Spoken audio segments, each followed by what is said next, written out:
Assalamualaikum warahmatullahi wabarakatuh. Alhamdulillahirabbil alamin. Allahumma shalli ala sayyidina Muhammad wa ala ali sayyidina Muhammad. Saya bagikan lagi kisah mimpi yang dialami seorang pengamal sholawat wahidiyah, yaitu ya Sayyidi ya Rasulullah, yang artinya wahai pemimpin, wahai Rasul Allah. Mimpi kali ini adalah yang terjadi dari seorang ibu dari Lombok yang beberapa hari lalu berkenalan kepada saya melalui WA karena mendapat saran dari temannya yang pernah juga menanyakan takwil mimpi kepada saya, karena ibu ini seringkali bermimpi dan tidak tahu makna atas mimpi yang dialaminya.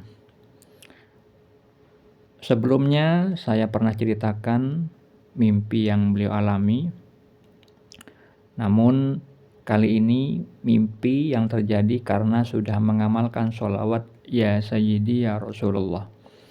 Karena saya anjurkan untuk mujahadah, berjuang dengan sungguh-sungguh melawan hawa nafsu dengan amalan sunnah tersebut, akhirnya mendapatkan petunjuk. Begitu cepat petunjuk yang datang kepada beliau. Visual mimpi yang dialami beliau itu, beliau melihat banyak orang yang terbang, tapi beliau mengatakan seperti terbang. Dan beliau itu ada di antara mereka. Tapi penglihatan beliau di dalam mimpi itu samar, tidak begitu jelas beliau itu termasuk orang yang juga terbang atau tidak. Nah, itu yang disampaikan kepada saya, mimpi yang dialami setelah mengamalkan sholawat ya Sayyidi ya Rasulullah. Lalu apa takwil mimpi atau makna mimpinya? Perlu diketahui sebelumnya untuk seluruh umat Islam pada khususnya, bahwa mimpi bukan hanya kembangnya tidur seperti pemahaman orang-orang awam di luar sana. Di dalam Islam, mimpi adalah bagian dari syariat Islam. Banyak dalil yang menerangkan tentang mimpi dan juga tentang ilmu takwil mimpi. Beberapa di antaranya yang perlu diketahui, di dalam Al-Quran Allah Subhanahu wa Ta'ala berfirman bahwa Nabi Yusuf alaihissalam diberikan pengajaran, sebagian pengajaran ilmu takwil mimpi. Terdapat di dalam surat Yusuf ayat 6, ayat 21 dan ayat 101. Kisah mimpi banyak terdapat di dalam Al-Quran, di dalam surat Yusuf, di dalam surah As-Saffat, di dalam surah Al-Fat, surat Al-Anfal, yang mana mimpi itu dialami oleh orang-orang terdahulu termasuk para nabi dan juga Nabi Muhammad SAW. Di dalam hadis riwayat Al-Bukhari juga banyak kisah mimpi yang dijelaskan. Mimpi yang dialami Nabi Muhammad dan juga orang-orang terdahulu terkait pengajaran ilmu syariat dan yang lainnya. Di dalam hadis riwayat Bukhari dan Muslim, Rasulullah SAW bersabda, mimpi seorang mukmin adalah satu dari 46 bagian kenabian.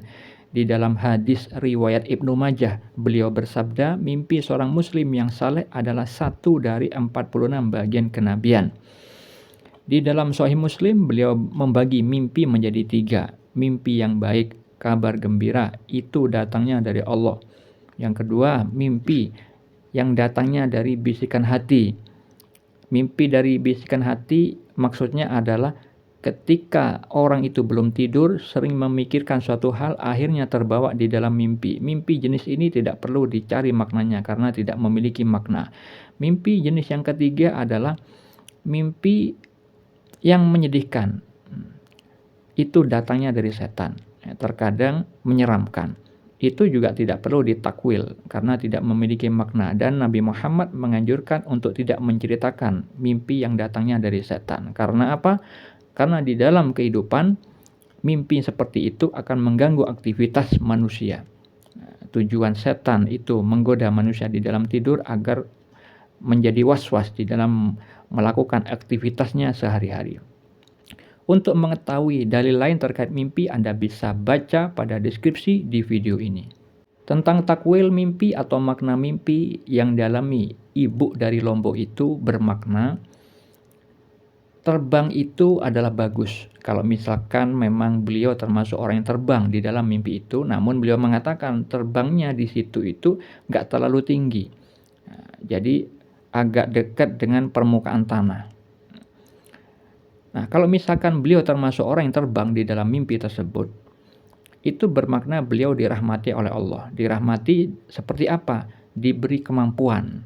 Seperti halnya pada postingan video terdahulu, ada juga saudari kita, seorang bapak-bapak yang masih muda, juga menanyakan mimpinya kepada saya, bermimpi terbang di atas kuburan. Jadi mengelilingi kuburan. Itu saya takwilkan di saat dulu itu adalah beliau diberi kekuasaan, kemampuan. Untuk apa? Untuk mendoakan orang-orang yang wafat karena mengelilingi kuburan. Nah, ternyata benar di dalam kehidupan nyatanya beliau sering dimintai tolong oleh orang-orang yang dikenal, warga di situ untuk mendoakan, yaitu mengadakan pengajian yang mana pahalanya dikirimkan kepada orang-orang yang sudah meninggal. Nah, jadi sesuai dengan takwil mimpi yang saya sampaikan kepada dia, sesuai dengan aktivitas di dalam kehidupan nyatanya memang seperti itulah ternyata beliau mendapatkan kemampuan yang diberikan oleh Allah Subhanahu wa taala sebagai sarana beribadah. Begitu juga ibu yang mengalami mimpi terbang yang sekarang ini saya kisahkan kepada Anda semua. Nah, cuman karena beliau ini bukan orang berilmu, orang yang levelnya muslim, jadi beliau ini hanya diberikan gambaran bahwa beliau dirahmati oleh Allah karena sudah mengamalkan sholawat ya Sayyidi ya Rasulullah. Jadi sholawat itu adalah rahmat dari Allah. Kemampuan bermujahadah dengan sholawat itu adalah karunia dan rahmat dari Allah Subhanahu wa taala. Karena apa? Manusia manapun tidak akan bisa beramal soleh walaupun secuil pun tidak akan bisa. Kita harus mengingat makna la haula wala quwata illa billah. Tidak daya dan upaya tanpa rahmat Allah. Begitu juga atas apa yang Allah firmankan di dalam surat An-Nisa ayat 79 ya, bahwa semua kebajikan apapun yang kita peroleh itu adalah dari sisi Allah. Di dalam surah At-Takwir 29 Allah juga berfirman bahwa kita tidak akan bisa menempuh suatu jalan kecuali dikehendaki Tuhan semesta alam. Oleh karena itu, kita harus mengingat ketika kita dimampukan untuk berbuat taat, berbuat amal soleh, itu adalah karunia dan rahmat dari Allah Subhanahu wa taala, bukan karena kemampuan diri kita sendiri.